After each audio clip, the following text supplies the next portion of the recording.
तालीम ऐं सक़ाफ़ती खाते जे वज़ीर सैयद सरदार अली शाह चयो आहे त बल्दियाती चूंडूं मुल्तवी करणु हुकूमत जी मजबूरी हुई। सिंध जूं हालतूं अहिड़ियूं थी वयूं हुयूं जो बल्दियाती चूंडूं करणु मुमकिन ई न हो।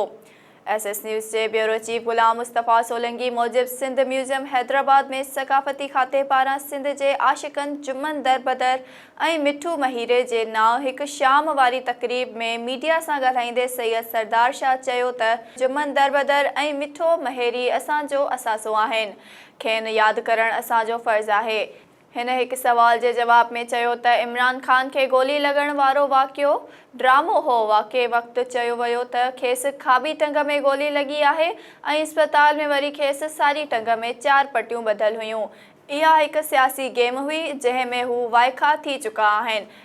तक़रीब खे ख़िताब कंदे DG कल्चर मुनव्वर महेसर चयो जुम्मन दरबदर ऐं मिठो महेरी सिंध जा अरड़ा पुट हुआ जिन खे मरण खां पोइ बि मञता मिली रही आहे। हू ज़िंदा आहिनि। असां सभु खेनि भेटा पेश करण लाइ गॾु थिया आहियूं।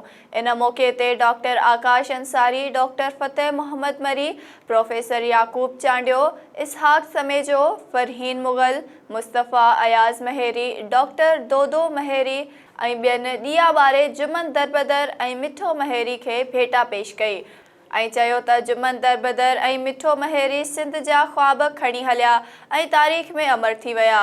हिननि चयो त हिननि सिंध जे इश्क में फटका खाधा ऐं इहे माण्हू आहिनि जिन जे करे अॼु जमहूरियत आहे ऐं सिंधी वज़ीर थिया। हिननि ते सिंध फ़ख़्रु थी करे ऐं कंदी रहंदी।